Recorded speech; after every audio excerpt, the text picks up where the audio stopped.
नमस्कार, जय हिंद साथियों। एक बार फिर से मैं आपके सामने उपस्थित हुआ कुछ महत्वपूर्ण मनोविज्ञान सीडीपी के कुछ महत्वपूर्ण प्रश्नों को लेकर। दोस्तों, आज की इस वीडियो में हम ऐसे कुछ महत्वपूर्ण सीडीपी के प्रश्नों को सॉल्व करने वाले हैं जो कि आपके सीटेट, यूपी टेट, साथ में सुपर टेट और साथ ही साथ यदि आप हरियाणा टेट और रीट एग्जाम में यदि हिस्सा ले रहे हैं तो ये वीडियो आपके लिए बेहद इम्पोर्टेंट होगा। दोस्तों, वीडियो को ध्यान से ज़रूर देखिएगा। और आपको बता दें, यदि आप चैनल पर नए हैं तो चैनल को सब्सक्राइब जरूर कर लीजिए, क्योंकि मैं इसी चैनल पर आपके हित के लिए वीडियो बनाए जाते हैं और आपके एग्ज़ाम को ध्यान में रखकर और आपके सिलेबस पर आधारित सभी प्रश्न हैं।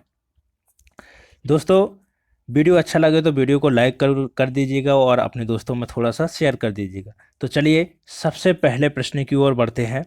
तो सबसे पहला प्रश्न है हमारा, ये रहा स्क्रीन पर। कह रहा है कि शिक्षा मनोविज्ञान एक स्वतंत्र विषय के रूप में आया। बिल्कुल इम्पोर्टेंट प्रश्न है, याद रखिएगा, इम्पोर्टेंट प्रश्न है। और देखिए आपके एग्जाम में कुछ ऐसे ही प्रश्न बनते हैं। कह रहा है कि शिक्षा मनोविज्ञान एक स्वतंत्र विषय के रूप में आया। इसका कमेंट कीजिएगा कि सही उत्तर क्या होगा इसका। बिल्कुल देखिए, 17वीं शताब्दी में, कह रहा है 18वीं शताब्दी में, 19वीं शताब्दी में या फिर 20वीं शताब्दी में। देखिए स्वतंत्र विषय के रूप में कब आया शिक्षा मनोविज्ञान। तो देखिए शिक्षा मनोविज्ञान, शिक्षा से संबंधित मनोविज्ञान को देखिए शिक्षा मनोविज्ञान की संज्ञा दी गई है। देखिए हमसे कह रहा है कि कब स्वतंत्र विषय के रूप में आया। तो देखिए इसकी शुरुआत हमारे जो प्रथम शैक्षिक मनोवैज्ञानिक हैं, थर्नडाइक के नाम से आपने बिल्कुल जानते होंगे इनको, जिन्होंने बिल्ली और चूहा पे, जिन्होंने बिल्ली और मृत मछली पर इन्होंने प्रयोग किया है। देखिए आपको बिल्कुल याद होगा, थर्नडाइक को आप बिल्कुल भली भांति समझते होंगे। तो जो थर्नडाइक जी हैं, इन्हीं के द्वारा क्या है शिक्षा मनोविज्ञान की नींव रखी गई। और देखिए हमसे कह रहा है कि स्वतंत्र विषय के रूप में कब आया है। तो देखिए 1900 में इनके द्वारा इसकी शुरुआत की गई। लेकिन देखिए स्वतंत्र रूप से बिल्कुल यदि आपसे एग्जैक्ट बिल्कुल सन पूछता है तो देखिए 1920 में स्वतंत्र रूप से इस विषय के रूप में क्या है शिक्षा मनोविज्ञान प्रस्तुत हुआ है, इनके द्वारा किया गया है। देखिए तो हमसे देखिए शताब्दी में बात की गई है। तो देखिए 20वीं शताब्दी आपको याद रखना है कि 20वीं शताब्दी में क्या है स्वतंत्र शिक्षा मनोविज्ञान एक स्वतंत्र विषय के रूप में आया है। बिल्कुल थर्नडाइक के द्वारा, जिनको हम क्या है प्रथम शैक्षिक मनोविज्ञानिक कहते हैं। देखिए क्योंकि आपके एग्जाम में बिल्कुल प्रश्न भी बनता है कि प्रथम शैक्षिक मनोविज्ञानिक कौन है। तो देखिए थर्नडाइक का नाम बिल्कुल आपको देखने को मिलेगा। देखिए यदि आपसे पूछता है कि बाल मनोविज्ञान के जनक कौन है। देखिए बाल मनोविज्ञान के जनक यदि आपसे पूछता है तो देखिए पेस्टालॉजी को आपको याद रखना है कि पेस्टालॉजी क्या है बाल मनोविज्ञान के जनक हैं। यदि आपसे अधगम मनोविज्ञान के जनक पूछते हैं तो देखिए अधगम मनोविज्ञान के जनक किसको, एबिंगहॉस को आपको याद रखना है कि एबिंगहॉस को क्या है अधगम मनोविज्ञान के जनक कहा जाता है। देखिए बिल्कुल इंपॉर्टेंट जितने भी महत्वपूर्ण बिंदु हैं संबंधित, यहाँ पर मैं आपको एक एक बताते चलूंगा और आप बिल्कुल वीडियो को मिस जरूर कीजिएगा, आप स्किप मत कीजिएगा वीडियो को। बिल्कुल आपको लास्ट तक पूरा वीडियो देखना है, आपके लिए बिल्कुल सभी प्रश्न महत्वपूर्ण है। तो चलिए इसके बाद बढ़ते हैं हम दूसरे प्रश्न की ओर।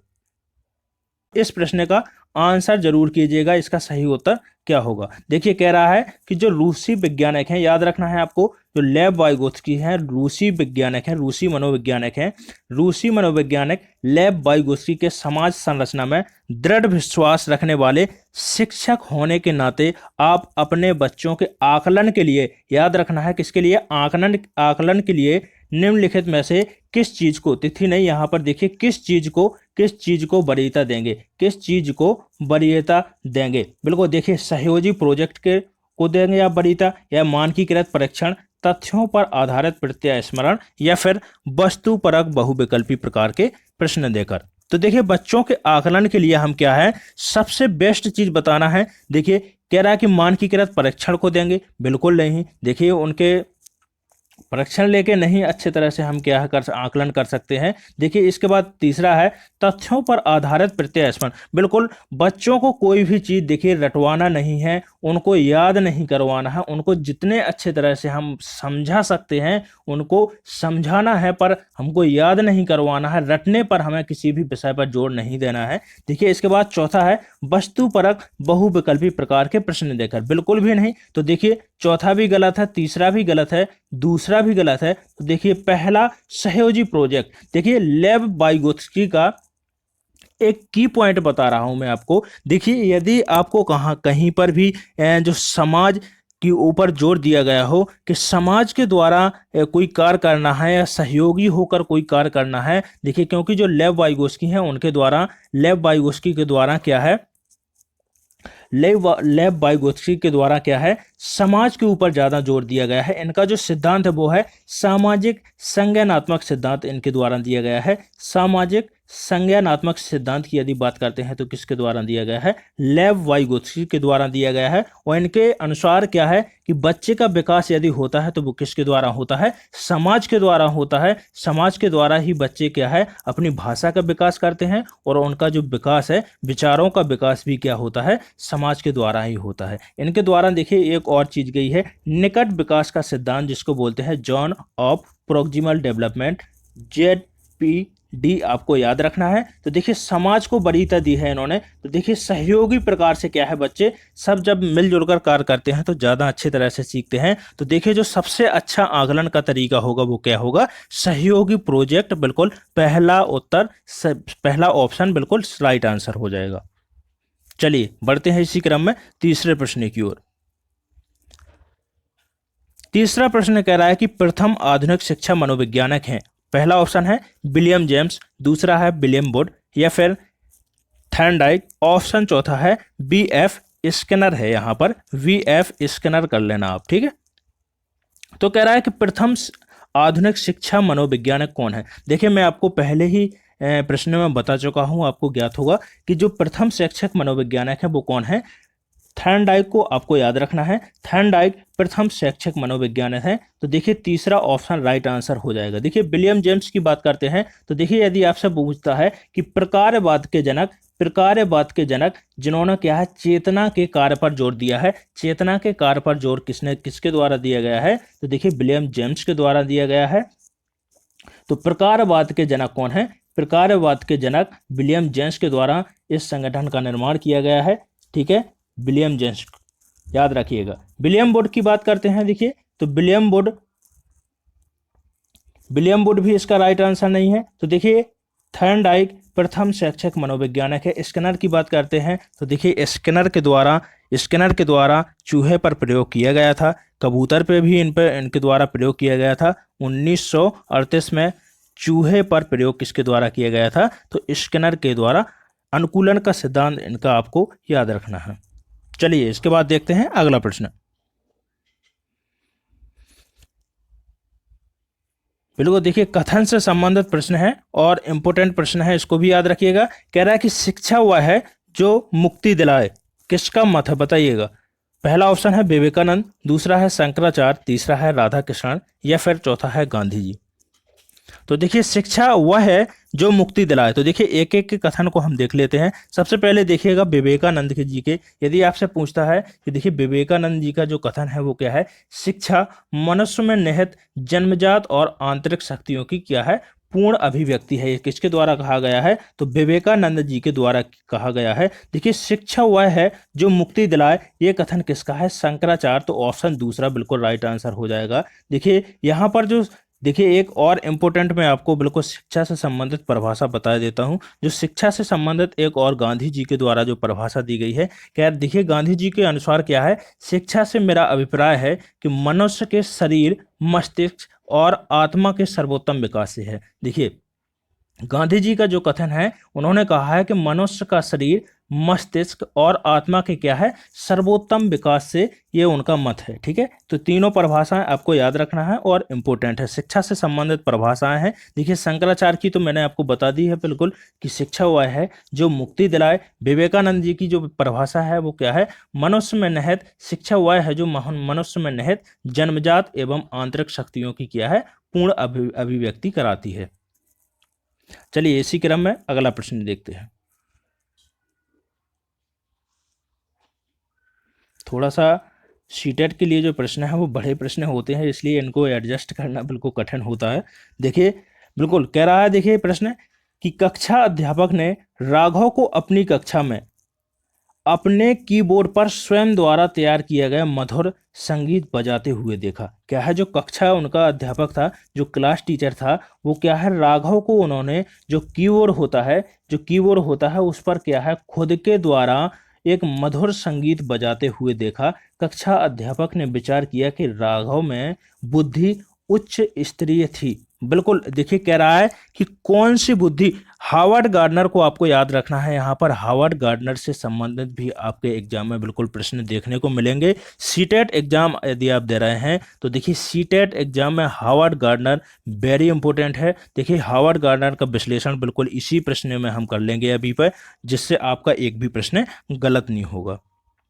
तो बिल्कुल कमेंट कीजिएगा कि इसका सही आंसर क्या हो जाएगा। देखिए, कक्षा अध्यापक था, उन्होंने क्या है कि राघव को देखा है कि वो अपना जो कीबोर्ड लिए हुए है उसमें क्या है, मधुर, उसके द्वारा खुद एक मधुर संगीत तैयार किया गया है, बजाते हुए उन्होंने देखा है। तो वो सोच रहे हैं कि इसमें कौन सी बुद्धि है जिसके द्वारा वो क्या है, संगीत निर्माण कर पा रहा है। तो देखिए, बिल्कुल पहला ऑप्शन है शारीरिक गतिबोधक बुद्धि, दूसरा है संगीतमय, तीसरा है भाषाई बुद्धि, या फिर देखिए स्थानिक बुद्धि। तो देखिए, जो हावर्ड गार्डनर है उनके द्वारा 7 प्रकार की बुद्धि बताई गई है। 7 प्रकार की एक एक बुद्धि हम देखने वाले हैं, लेकिन इसका सही आंसर जान लेते हैं। तो देखिए, मधुर संगीत बजाते हुए देखा है, तो देखिए संगीत से संबंधित है, इसलिए उसमें जो राघव है उसमें कौन सी आपको बुद्धि देखने को मिलेगी, वो मिलेगी संगीतमय बुद्धि आपको देखने को मिलेगी। अब देखिए, जो 7 प्रकार की बुद्धि बताई है हावर्ड गार्डनर ने, वो देखिए एक एक मैं आपको बता देता हूँ। सबसे पहले देखिए, एक तो है भाषाई बुद्धि। देखिए यहाँ यहीं पर दिया गया है। तो देखिए, भाषाई बुद्धि किसमें पाया जाता है, जो लेखक होते हैं, लेखक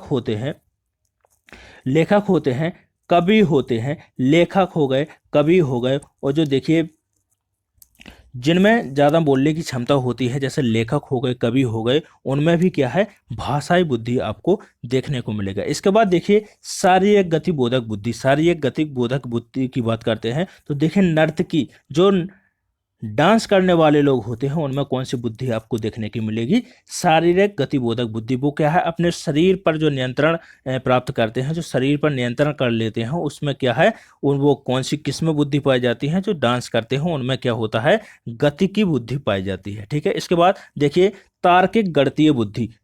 इसके बाद देखिए, जो चौथी है वो क्या है, इसको भी देख लेते हैं, स्थानिक बुद्धि। आप नाविक को बिल्कुल भली भांति जानते होंगे। जो नाविक होते हैं, जो चित्रकार होते हैं, चित्रकार होते हैं, उनमें कौन सी बुद्धि पाई जाती है, स्थानीय बुद्धि पाई जाती है। तो इसको भी याद रखिएगा। देखिए, हम 4 तरीके की यहाँ पर बुद्धि देख चुके हैं। देखिए, एक तो शारीरिक गति की बुद्धि हो गई, संगीतमय बुद्धि हो गई, जो गायक होते हैं उनमें पाई जाती है। इसके बाद देखिए, भाषाई बुद्धि हो गई, स्थानिक बुद्धि हो गई। इसके बाद देखिए, एक बुद्धि और आपको याद रखना है। देखिए, तार्किक गणितीय बुद्धि। तार्किक गणितीय बुद्धि किसमें पाई जाती है, वैज्ञानिक हो गए, और जो गणितज्ञ होते हैं उनमें कौन सी पाई जाती है, तार्किक गणितीय बुद्धि पाई जाती है। और देखिए, जो 5वां रूप है वो क्या है, व्यक्तिक आत्मबुद्धि। खुद की भावनाओं को समझना, अपने आप को हैंडल करना किस बुद्धि का लक्षण है, व्यक्तिक आत्मबुद्धि की है। दूसरों की भावनाओं को जानना क्या है, व्यक्तिक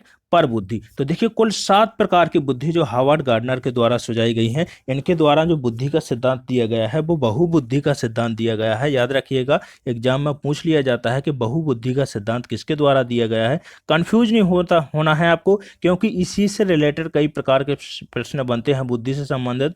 देखिए, आपसे पूछ सकता है कि बहुकारक बुद्धि का सिद्धांत किसके द्वारा दिया गया है। तो देखिए, थॉर्नडाइक के द्वारा बहुकारक बुद्धि का सिद्धांत दिया गया है। लेकिन आपसे पूछ सकता है कि बहुबुद्धि का सिद्धांत किसके द्वारा, तो हावर्ड गार्डनर के द्वारा दिया गया है, जिन्होंने 7 प्रकार की बुद्धि बताई है। शारीरिक गति की बुद्धि, संगीतमय बुद्धि, भाषाई बुद्धि, स्थानीय बुद्धि, और देखिए व्यक्तिक पर बुद्धि, व्यक्तिक आत्मबुद्धि, तार्किक गणितीय बुद्धि। बिल्कुल 7 प्रकार की मैंने आपको विधिवत समझा दी है। और यदि आप अच्छे से सुन रहे होंगे तो आज के बाद ये प्रश्न आपका यहाँ से बिल्कुल गलत होने वाला नहीं है। चलिए, अब बढ़ते हैं अगले प्रश्न की ओर।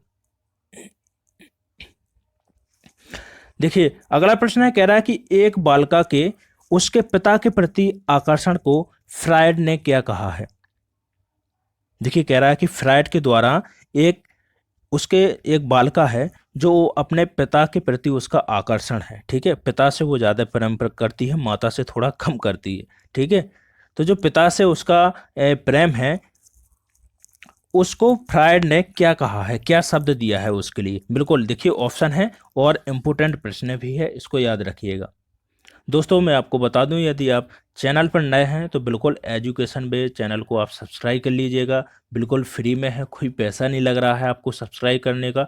आपको सही कंटेंट बिल्कुल उपलब्ध कराया जा रहा है हमारे चैनल के द्वारा, और आपके एग्ज़ाम में आप बिल्कुल निष्फिक्र होकर आप एग्ज़ाम देंगे। बिल्कुल एग्ज़ाम की तैयारी आपके लिए बिल्कुल मैं इतने ज़ोरों शोरों से कराऊंगा कि आप सीडीपी का बिल्कुल एक भी प्रश्न गलत नहीं करेंगे। ठीक है, सीडीपी के बिल्कुल 30 में 30 नंबर आप प्राप्त करेंगे यदि आप डेली वीडियो हमारा देखते हैं तो। चलिए बिल्कुल बताइएगा इसका सही आंसर क्या होगा। तो देखिए फ्रायड के द्वारा दो शब्द दिए गए हैं, आपको दोनों शब्द याद रखना है। यहाँ पर एक तो है इलेक्ट्रा। इलेक्ट्रा इन्होंने बताया है कि जो देखिए जो शब्द दिए हैं, एक तो इलेक्ट्रा शब्द है और दूसरा है ऑडिपस। देखिए इलेक्ट्रा, जो इलेक्ट्रा शब्द है और ऑडिपस है। बिल्कुल देखिए दोनों को हम अच्छे से समझते चलेंगे। देखिए जो इलेक्ट्रा है इसको याद रखना है।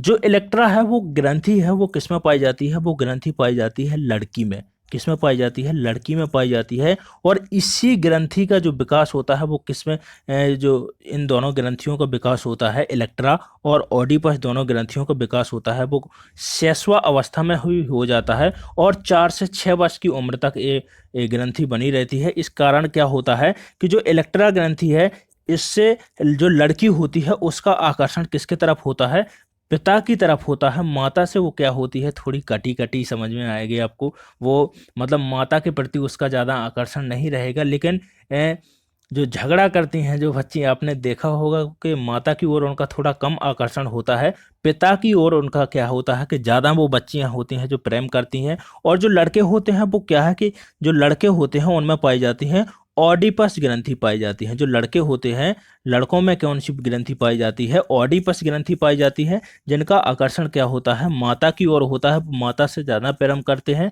और पिता से उनका थोड़ा लगाव कम होता है। देखिए जो लड़की होती हैं और लड़के होते हैं, इन दोनों में शैशवावस्था में ही इस ग्रंथि का विकास हो जाता है फ्रायड के अनुसार। और देखिए जो शैशवावस्था में ही इनका विकास हो जाता है और 4 से 6 वर्ष की उम्र तक ये ग्रंथि लगभग बनी रहती है। इसके बाद इसका ह्रास होना शुरू हो जाता है। तो देखिए जो जो मातृ प्रेम है वो किसमें आपको देखने को मिलेगा, वो लड़कों में देखने को मिलेगा। और जो माता के प्रति विरोध है वो किसमें देखने को मिलेगा, लड़कियों में देखने को मिलेगा। तो देखिए पिता से प्रेम कौन करती है, लड़की करती है। और लड़कों से कौन करते हैं, माता से प्रेम करते हैं। बिल्कुल देखिए अच्छे तरह से आपको समझ में आ गया होगा। चलिए अब बढ़ते हैं अगले प्रश्न की ओर।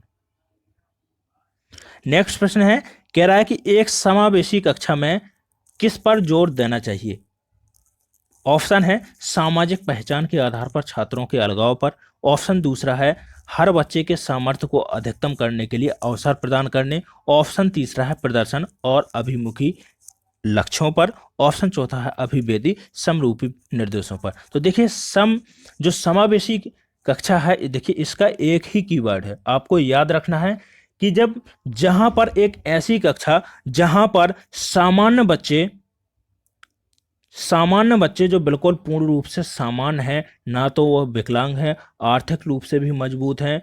जो सामान्य बच्चे होते हैं वो किसी भी प्रकार की उन्हें परेशानी नहीं है, किसी भी प्रकार से, ना तो वो विकलांग है, ना वो मानसिक मंद है, ना वो आर्थिक रूप से तंग है। तो देखिए जो सामान्य बच्चे हैं और उनके साथ में जो विशिष्ट बालक हैं, विशिष्ट बालक की देखिए जैसे जो विकलांग बालक होते हैं, कुछ अंधे होते हैं, कुछ मूक बालक होते हैं जो बोल नहीं पाते हैं, या फिर देखिए जो आर्थिक रूप से परेशान होते हैं बालक, ये देखिए जो आपराधिक प्रवृत्ति के जो बालक होते हैं, उनको क्या है, विशिष्ट बालकों की कैटेगरी में जिनको रखा गया है। तो देखिए जब सामान्य बालकों को विशिष्ट बालकों के साथ में बैठाकर एक ही कक्षा में, सामान्य बालकों को विशिष्ट बालकों को एक ही कक्षा में बैठाकर जब शिक्षा दी जाती है तो उसको क्या बोलते हैं, समावेशी शिक्षा बोला जाता है। देखिए बिल्कुल आपको शब्द से ही समझ में आ रहा होगा कि समावेशी समान प्रकार से सभी को शिक्षा देना, चाहे वो गरीब हो, किसी भी प्रकार का न जाति में न लिंग में किसी भी प्रकार का भेदभाव नहीं होता है बालकों या बालिका के मध्य में।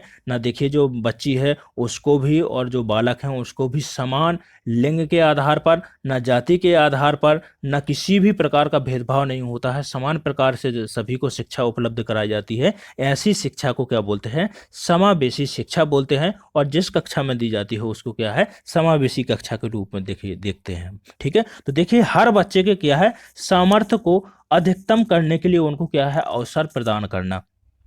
ये क्या है? समावेशी शिक्षा पर क्या है? बिल्कुल राइट आंसर हो जाएगा। तो देखिए दूसरा विकल्प हमारा क्या है? राइट आंसर हो जाएगा, इसको याद रखिएगा। चलिए अब बढ़ते हैं अगले प्रश्न की ओर। अगला प्रश्न है, कह रहा है कि दर्शन शास्त्र का बिल्कुल विषय है कौन सा है? बिल्कुल दर्शन शास्त्र का आपको विषय बताना है कौन सा है? आत्मा, जीव, जगत या फिर सभी। तो देखिए जो दर्शन शास्त्र है वो किससे संबंधित है? दर्शन शास्त्र किसका विषय है? आत्मा का विषय है। तो पहला ही ऑप्शन बिल्कुल राइट आंसर हो जाएगा। देखिए बिल्कुल याद रखिएगा, पहला ऑप्शन राइट आंसर हो जाएगा। चलिए बढ़ते हैं अगले प्रश्न की ओर। नेक्स्ट प्रश्न है, कह रहा है कि मनोविज्ञान में व्यवहार का अध्ययन किया जाता है, यह मत किसका है? तो मनोविज्ञान में व्यवहार का अध्ययन किसके द्वारा किया जाता है? वॉटसन। बिल्कुल व्यवहारवाद के रूप में देखिए यदि आप किसी को जानते हैं तो वो कौन है? वॉटसन को आप व्यवहारवादी के रूप में जानते हैं। व्यवहारवाद संप्रदाय की स्थापना किसके द्वारा की गई है? ये भी याद रखना है। जो व्यवहारवाद संप्रदाय है इसकी स्थापना किसके द्वारा की गई? तो व्यवहारवाद के जनक के रूप में भी किसको जाना जाता है? वॉटसन को जाना जाता है। तो ये कथन भी किसका है? तो वॉटसन का है। तो देखिए वो ऑप्शन चौथा बिल्कुल राइट आंसर हो जाएगा। अरस्तु की परिभाषा आपको एक याद रखनी है जो आपके एग्जाम में पूछ ली जाती है। देखिए स्वस्थ शरीर में ही क्या होता है? स्वस्थ शरीर में ही स्वस्थ मस्तिष्क का निवास होता है। ये परिभाषा बिल्कुल कई बार आपके एग्जाम में यहाँ से दोहरा चुकी है परिभाषा। शिक्षक संबंधी जितने भी जहाँ पर भी सीडीपी पूछी जाती है वहाँ पर ये शिक्षा से संबंधित परिभाषा अरस्तु से संबंधित है जो परिभाषा बिल्कुल पूछी ही जाती है। देखिए बिल्कुल सिंपल परिभाषा है, स्वस्थ शरीर में स्वस्थ मस्तिष्क का क्या होता है? निवास होता है। विलियम जेम्स, देखिए विलियम जेम्स को मैंने आपको बताया है प्रकारवाद के, देखिए प्रकारवाद संप्रदाय के जनक कौन है? प्रकारवाद संप्रदाय के जनक कौन है? विलियम जेम्स हैं, जिन्होंने क्या है? देखिए दूसरी मनोविज्ञान की प्रयोगशाला किसके द्वारा? तो विलियम जेम्स के द्वारा खोली गई थी। और जो विलियम जेम्स है वो कहाँ के थे यदि आपसे पूछता है? तो देखिए अमेरिका के मनोवैज्ञानिक थे। अमेरिका के मनोवैज्ञानिक थे जिन्होंने क्या है? चेतना पर कार को जोर दिया था। इन्होंने कहा था कि जो चेतना है वो क्या है? William Wundt. देखिए चेतना पर किसने काम किया था? जो चेतना पर काम किया था वो क्या है? विलियम वुंट के द्वारा की गई थी। तो लेकिन इन्होंने कहा था कि जब हम चेतना को देख ही नहीं सकते हैं तो किस प्रकार से इसको समझेंगे? तो इन्होंने क्या है? चेतना के कार्यों पर जोर दिया था और उस कार्य से क्या है? प्रकारवाद संप्रदाय की क्या हुई थी? पुष्टि हुई थी। उन्होंने प्रकारवाद की संप्रदाय की स्थापना की थी। तो देखिए विलियम जेम्स के लिए क्या हो जाएगा? सही आंसर प्रकारवाद। देखिए प्लेटो की बात करते हैं तो देखिए प्लेटो को आपको याद रखना है। प्लेटो की जो महत्वपूर्ण जो बुक है वो क्या है? रिपब्लिक को याद रखना है। प्लेटो के द्वारा एक बुक लिखी गई है रिपब्लिक, इसको आपको याद रखना है। चलिए अब बढ़ते हैं अगले प्रश्न की तरफ। देखिए कोहल वर्ष से संबंधित एक और प्रश्न, बिल्कुल इंपॉर्टेंट प्रश्न है। और देखिए मैंने आपको बताया ही है, कोहलबर्ग हो गया, जीन पियाजे हो गया, देखिए इसके बाद थर्नडाइक हो गया, हार्वर्ड गार्डनर हो गया। यहाँ से प्रश्न बिल्कुल 100% सीटेट में प्रश्न पूछे जाते हैं। तो देखिए एक और सीडीपी का महत्वपूर्ण प्रश्न, बिल्कुल इसका कमेंट कीजिएगा कि सही आंसर इसका क्या होगा। कह रहा है कि कोहलबर्ग के अनुसार वह स्तर जिसमें बालक की नैतिकता दंड के भय से नियंत्रित रहती है। बिल्कुल देखिए इसको समझिएगा, क्या कह रहा है कि जो नैतिकता है वो क्या है? दंड के भय से नियंत्रित रहती है। क्या कहलाती है? कौन सी अवस्था कहलाती है? ऑप्शन है पूर्व नैतिक अवस्था, परंपरागत नैतिक स्तर, ऑप्शन तीसरा है आत्म स्वीकृत नैतिक अवस्था, या फिर देखिए नैतिकता स्तर। तो देखिए दंड से जो भयभीत रहती है जो अवस्था, वो उसके लिए देखिए कौन सी अवस्था हो जाएगी?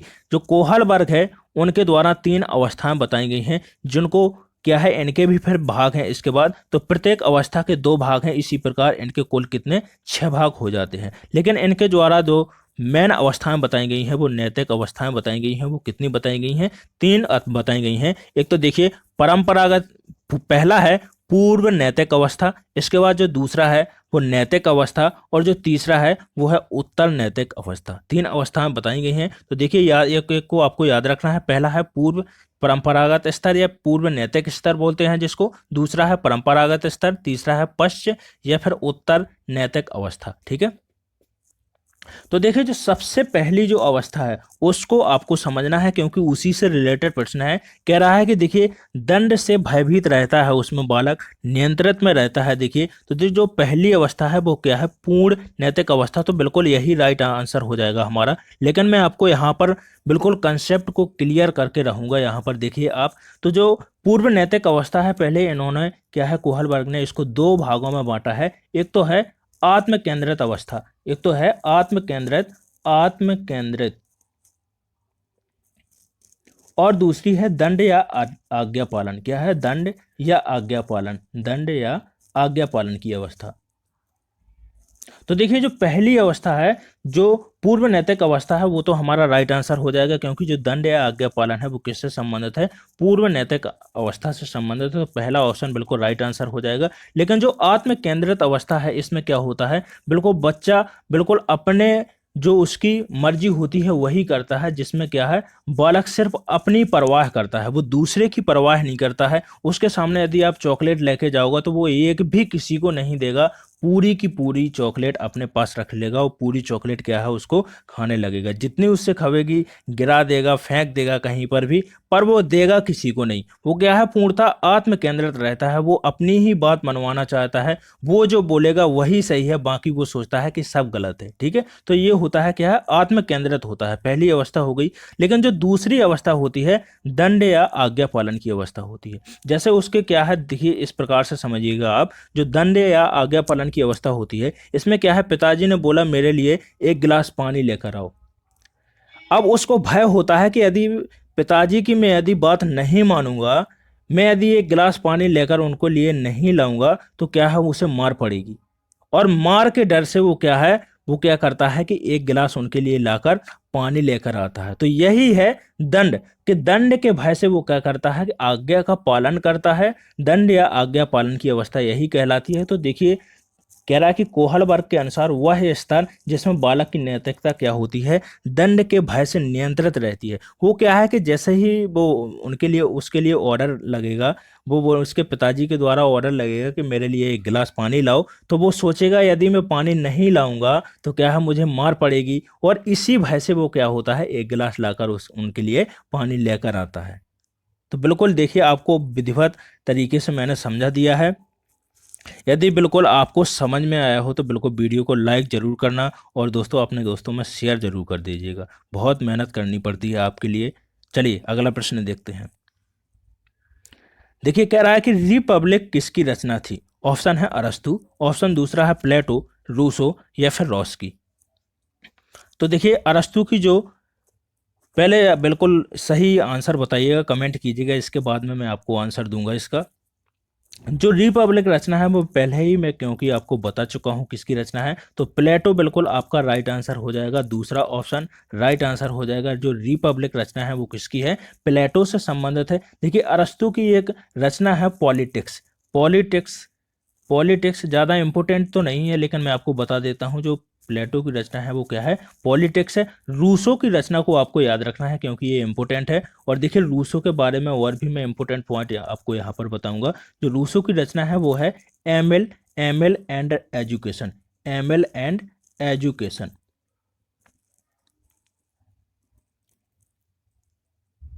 देखिए रूसो हैं जो, आपको इनसे महत्वपूर्ण बिंदु को याद रखना है। यदि आपसे पूछता है कि बाल केंद्रित शिक्षा के जनक किसको कहा जाता है, बाल केंद्रित शिक्षा के जनक किसको कहा जाता है, तो देखिए रूसो को आपको याद रखना है। रूसो को बाल केंद्रित शिक्षा का जनक कहा जाता है। और इनके द्वारा जो पुस्तक लिखी गई है, जो इनकी रचना है वो कौन सी है? M L and education. Plato की बात करते हैं तो देखिए हमारा दूसरा ऑप्शन सही हो जाएगा। रिपब्लिक इनके द्वारा रचना लिखी गई है। अरस्तु की जो रचना है वो क्या है? पॉलिटिक्स है। चलिए अब देखते हैं अगले प्रश्न की ओर। नेक्स्ट प्रश्न है, फिर एक बुक से संबंधित प्रश्न है, क्योंकि बुक से संबंधित प्रश्न आपके एग्जाम में बनते हैं। देखिए, चाहे सुपर टेट ले लीजिएगा, यूपी टेट ले लीजिएगा, हरियाणा टेट ले लीजिएगा, या फिर रीट एग्जाम भी देख लीजिएगा, आप किसी भी एग्जाम में आप झांक कर देखना, तो देखिए किसी भी पेपर में आपको मिल जाएगा सीडीपी से संबंधित बिल्कुल एक उनकी बुक से संबंधित प्रश्न जरूर मिलेगा। तो इसलिए मैंने इसमें रखा है। बिल्कुल कह रहा है कि दी मोरल जजमेंट ऑफ चाइल्ड किसकी रचना है? ऑप्शन है जी.एस. हॉल की, ऑप्शन दूसरा है बी.एफ. स्किनर की, ऑप्शन तीसरा है जीन पियाजे, ऑप्शन चौथा है लॉरेंस कोहलबर्ग। तो देखिए दी मोरल जजमेंट ऑफ चाइल्ड किसकी रचना है? तो कमेंट कीजिएगा बिल्कुल इसका सही आंसर क्या हो जाएगा। देखिए किसी भी इसका मैं एक आपको कीवर्ड यहाँ पर आपको एक दे रहा हूँ, जो कीवर्ड है बिल्कुल आप रचना को किसी भी बुक यदि आपको एग्जाम में देखने को मिलेगी तो आप तुरंत उसको देखकर ही समझ जाएंगे कि इसका राइट आंसर क्या हो जाएगा। किसी भी यदि आपको पुस्तक का नाम दिया गया है उसमें आपको ऑफ चाइल्ड यदि आप पीछे आपको देखने को मिलता है तो वहाँ पर जो रचना हो जाएगी वो किसकी हो जाएगी, किसकी बुक का नाम हो जाएगा? जीन पियाजे का नाम हो जाएगा। तो बिल्कुल तीसरा ऑप्शन बिल्कुल राइट आंसर हो जाएगा। देखिए इसके बाद हम एक एक को देख लेते हैं। पहला है जी.एस. हॉल। तो स्टैनले हॉल की जो रचना है, देखिए किशोर मनोविज्ञान के जनक किसको कहा जाता है? तो जी.एस. हॉल को कहा जाता है। और जो इनके द्वारा रचना लिखी गई है वो क्या है? एडोलसेंस।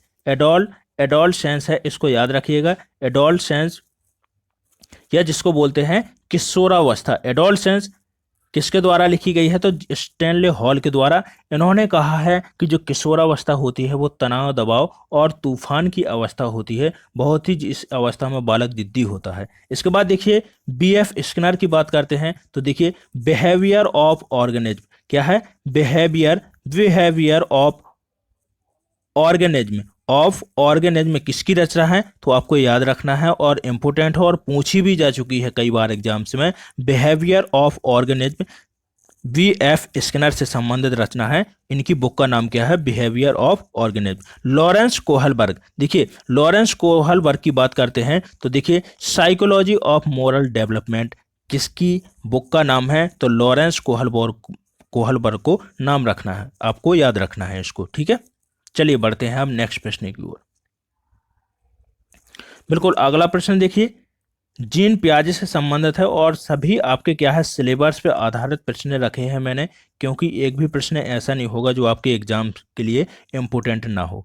देखिए कह रहा है कि जीन पियाजे के संज्ञानात्मक विकास के सिद्धांत के किस अवस्था में बच्चों में मापतौल की समझ का विकास हो जाता है। देखिए कहता है, प्रश्न कह रहा है कि जो जीन पियाजे की जो अवस्थाएं बताई हैं उन्होंने, संज्ञानात्मक विकास की जो अवस्थाएं बताई हैं, संज्ञानात्मक जो विकास का सिद्धांत किसके द्वारा दिया गया है? जीन पियाजे के द्वारा दिया गया है। और जो अवस्थाएं बताई हैं इन्होंने कुल 4 अवस्थाएं बताई हैं। तो वो कह रहा है कि इन 4 अवस्थाओं में ऐसी कौन सी अवस्था है जिसमें बच्चे में माप तौल की समझ आ जाती है? वो माप तौल की अनुपात का अंतर लगा लेता है, माप तौल की समझ लगा लेता है। तो ऐसी कौन सी अवस्था है? तो देखिए एक एक विश्लेषण करके हम देख लेंगे। बिल्कुल देखिए सबसे पहली जो अब अवस्था इन्होंने बताई है संवेदी गामक अवस्था। संवेदी गामक अवस्था है पहली। इसके बाद दूसरी है पूर्व संक्रियात्मक अवस्था। इसके बाद तीसरी है मूर्त संक्रियात्मक अवस्था और चौथी है औपचारिक संक्रियात्मक अवस्था। ठीक है, तो देखिए हमसे कह रहा है कि किस अवस्था में माप तौल की समझ बच्चे में विकसित हो जाती है। तो देखिए मूर्त संक्रियात्मक अवस्था, तीसरा ऑप्शन बिल्कुल राइट आंसर हो जाएगा। जो मूर्त संक्रियात्मक अवस्था होती है इसमें क्या होता है, माप तौल की समझ बिल्कुल बच्चे में आ जाती है और वो क्या है माप तौल को अच्छी तरह से समझने लगता है। इसी में क्या है अनुपात में भी अंतर करने लगता है, वो किसी भी चीज़ में फ़र्क समझने लगता है, कौन सी चीज़ भारी है, कौन सी चीज़ छोटी है, कौन सी चीज़ बड़ी है। लेकिन यदि आप पूर्व संक्रियात्मक अवस्था की बात करते हैं तो देखिए इसमें क्या होता है, ना तो वो माप तौल की अवस्था और क्या है अविलोमीय अवस्था भी बोला जाता है पूर्व संक्रियात्मक अवस्था को। और जो मूर्त संक्रियात्मक अवस्था है इसमें क्या होता है विलोमीयता का गुण पाया जाता है, जिसमें क्या होता है कि बच्चा पूर्व में यदि मैं बच्चे को लिख देता हूं टी बना देता हूं, ठीक है, और उससे मैंने बना दिया वाह, तो वो लौटकर फिर क्या है वाह टी नहीं समझ पाएगा। वो सोचेगा कि इसमें से तो टी अब लौटकर कभी आ ही नहीं सकता। तो यही होता है अविलोमीयता का गुण। चलिए अगला प्रश्न देखते हैं। कह रहा है कि रूसो के अनुसार रिपब्लिक का विषय क्या था। रिपब्लिक किसका विषय था, थोड़ा सा मिस्टेक है प्रश्न में। कह रहा है कि रूसो के अनुसार रिपब्लिक किस विषय से संबंधित था। ऑप्शन पहला है अंग्रेजी से, या फिर न्याय तत्व से, या फिर शिक्षा से। ऑप्शन चौथा है नीति शास्त्र से। तो देखिए बिल्कुल राइट आंसर हो जाएगा तीसरा ऑप्शन, शिक्षा से संबंधित विषय था। जो रिपब्लिक है वो शिक्षा पर आधारित बुक थी। ठीक है, चलिए अगला प्रश्न है। कह रहा है कि कोहल वर्ग के अनुसार बच्चे सीखते। बिल्कुल देखिए कोहल वर्ग से संबंधित एक और प्रश्न है, ये रहा फिर स्क्रीन पर। देखिए कह रहा है कि कोहल वर्ग के अनुसार बच्चे सीखते हैं। देखिए किस प्रकार से, किस चरण से सीखते हैं, बिल्कुल कमेंट कीजिएगा इसका सही आंसर क्या होगा। ऑप्शन है संज्ञानात्मक विकास के चरण से, या फिर शारीरिक विकास के चरण से, संवेगात्मक विकास के चरण से, या फिर नैतिक विकास के चरण से। बिल्कुल इसमें देरी नहीं करेंगे, क्योंकि मैं आपको बता ही चुका हूं कि नैतिक विकास का सिद्धांत किसके द्वारा, कोहल वर्ग के द्वारा दिया गया है। तो देखिए बिल्कुल इसका राइट आंसर क्या हो जाएगा, चौथा ऑप्शन राइट आंसर हो जाएगा। बच्चे सीखते हैं कैसे, नैतिक विकास के चरण से। चलिए अगला प्रश्न देखते हैं। बिल्कुल इंपोर्टेंट प्रश्न है, बिल्कुल इसको आपको याद रखना है। एल्बर्ट बंडूरा से संबंधित प्रश्न है, और एल्बर्ट बंडूरा आपके एग्जाम के लिए इंपोर्टेंट है। कह रहा है कि एल्बर्ट बंडूरा जाने जाते हैं किस सिद्धांत के लिए जाने जाते हैं, प्रश्न पूछ रहा है। ऑप्शन है सामाजिक अधिगम सिद्धांत के लिए, ऑप्शन दूसरा है मनोलैंगिक विकास सिद्धांत के लिए, ऑप्शन तीसरा है संवेगात्मक विकास सिद्धांत के लिए, ऑप्शन चौथा है नैतिक विकास सिद्धांत के लिए। देखिए एल्बर्ट बंडूरा का जो की पॉइंट है उनके द्वारा कहा गया है। देखिए की पॉइंट बताता हूं आपके लिए मैं, आप कभी नहीं भूलोगे। देखिए एल्बर्ट बंडूरा का एक कथन है कि बच्चे सीखते हैं कैसे, अनुकरण करके, नकल करके सीखते हैं। जैसा वो समाज में देखते हैं, जैसा वो समाज में देखते हैं उसी प्रकार से बच्चे क्या है, सीखने लगते हैं। यदि वो गलत समाज में यदि रह रहे हैं तो वो क्या है, गलत समाज का हिस्सा बन जाते हैं, उसी प्रकार की उनकी आदतें हो जाती हैं। लेकिन देखिए तो समाज से संबंधित है। देखिए आपको बताया है मैंने कैसे सीखते हैं, अनुकरण करके। अनुकरण आपको याद रखना है, जहां पर भी आपको सामाजिक अधिगम दिखे कि समाज में अधिगम करके या समाज से अनुकरण करके, समाज का क्या है नकल करके, जो भी वो देखते हैं, जिस प्रकार से वो देखते हैं उसी प्रकार से बच्चे क्या है सीखने लगते हैं। यदि किसी के साथ में उसकी गलत संगत है तो गलत संगत, वो गलत बच्चा हो जाएगा, गलत तरीके से उसके अंदर सभी चीजें आ जाएंगी। तो देखिए पहला ही ऑप्शन बिल्कुल राइट आंसर हो जाएगा कि सामाजिक अधिगम के सिद्धांत के लिए कौन जाने जाते हैं, एल्बर्ट बंडूरा जाने जाते हैं। इन्होंने क्या है, इन्होंने कहा है कि समाज के द्वारा बच्चे क्या है नकल करके या किसी चीज को अनुकरण करके सीखते हैं, जैसा वो समाज में देखते हैं वैसा ही वो सीखने लगते हैं। देखिए मनोलैंगिक विकास की बात करते हैं कि मनोलैंगिक विकास का सिद्धांत किसके द्वारा दिया गया है। तो देखिए फ्राइड को आप बिल्कुल याद रखिएगा कि सिगमंड फ्राइड के द्वारा मनोलैंगिक विकास का सिद्धांत दिया गया है। संवेगात्मक विकास की बात करते हैं तो देखिए संवेगात्मक विकास का सिद्धांत जीन पियाजे के द्वारा, जीन पियाजे को आप याद रखिएगा कि जीन पियाजे के द्वारा कौन सा संवेगात्मक विकास का सिद्धांत दिया गया है। नैतिक विकास का सिद्धांत कोहल वर्ग के द्वारा दिया गया है। ठीक है, सभी पॉइंट इंपोर्टेंट है और सभी सिद्धांत भी इंपोर्टेंट है, आप इनको याद रखिएगा। चलिए अगला प्रश्न देखते हैं। कह रहा है कि निम्नलिखित में से कौन सी फ्राइड के मनोलैंगिक विकास की अवस्था नहीं है। पहला है मुखावस्था, ऑप्शन दूसरा है पूर्व संक्रियात्मक अवस्था, तीसरा है गुप्तावस्था, या फिर चौथा है गुदावस्था। तो देखिए जो मनोलैंगिक विकास है मैंने आपको पहले ही बता चुका हूं कि सिगमंड फ्राइड के द्वारा मनोलैंगिक विकास दिया गया है, मनोलैंगिक विकास का सिद्धांत दिया गया है। लेकिन हमसे पूछ रहा है कि कौन सी अवस्था है जो इन अवस्थाओं में से एक सिगमंड फ्राइड के द्वारा नहीं दी गई है। तो देखिए जो मनोलैंगिक विकास की अवस्था है वो 5 अवस्थाएं बताई हैं, 5 अवस्थाएं दी गई हैं इस सिद्धांत में। तो देखिए सबसे पहले है मुखावस्था, दूसरी है, देखिए पहली है मुखावस्था, दूसरी है गुदावस्था, तीसरी है लैंगिक अवस्था, चौथी है अव्यक्ता अवस्था, और पांचवी है जननेंद्रिय अवस्था। तो देखिए मुखावस्था भी है, गुदावस्था भी है, गुप्तावस्था भी है, लेकिन पूर्व संक्रियात्मक अवस्था ये संज्ञानात्मक विकास जो जीन पियाजे के द्वारा सिद्धांत दिया गया है उसका पार्ट है। तो यही एक मनोलैंगिक विकास का हिस्सा नहीं है, मनोलैंगिक विकास सिद्धांत की एक अवस्था नहीं है। तो देखिए दूसरा ऑप्शन बिल्कुल राइट आंसर हो जाएगा।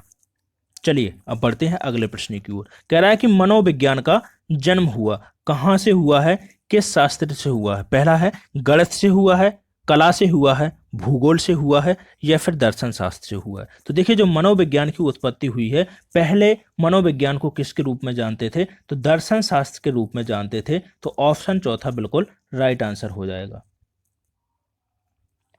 अगला प्रश्न है, कह रहा है कि निम्न में से अध्यापन अध्ययन का सबसे प्रभावशाली माध्यम कौन सा है?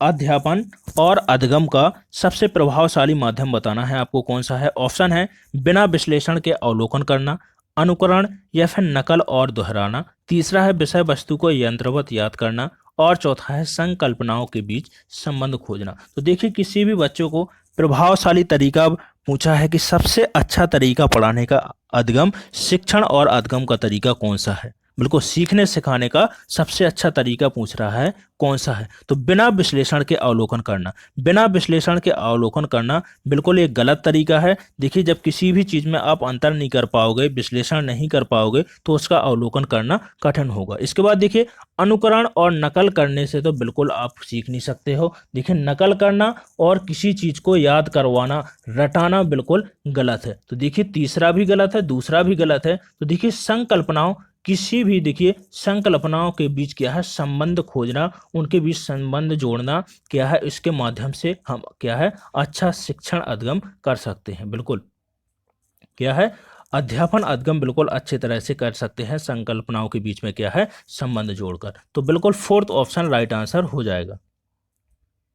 चलिए अगला प्रश्न है, कह रहा है कि बाल केंद्रित शिक्षा में शामिल है बच्चों का एक कोने में बैठना, ऑप्शन दूसरा है प्रतिबंधित परिवेश में अध्ययन करना, ऑप्शन तीसरा है वे गतिविधियां जिनमें खेल शामिल नहीं होते हैं, ऑप्शन चौथा बच्चों के लिए हस्तपरक गतिविधियां। तो देखिए ऑप्शन फोर्थ बिल्कुल राइट आंसर हो जाएगा। देखिए किसी भी आप यदि सीटेट दे रहे हैं तो ऐसा कोई भी पॉइंट जहां पर आपको नेगेटिविटी देखने को मिलती है, तो ऐसे किसी भी आप ऑप्शन में बिल्कुल टिक नहीं मारिएगा, क्योंकि आपका आंसर क्या है, गलत हो जाएगा। देखिए कह रहा है कि बच्चों को एक कोने में बैठाना, इसके द्वारा कोई बाल केंद्रित शिक्षा का कोई अंश थोड़ी ना है, ठीक है। इसके बाद देखिए प्रतिबंधित, बच्चे को क्या है, कष्ट थोड़ी ना देना है उसको, प्रतिबंधित परिवेश में पढ़ाना, उसको डांटना झपटना, ये सब उस बच्चे के साथ में बिल्कुल करना नहीं है। ऑप्शन तीसरा है वे गतिविधियां जिनमें खेल शामिल ना हो। देखिए जो प्राथमिक स्तर पर है वो सीधा सीधा कहा गया है,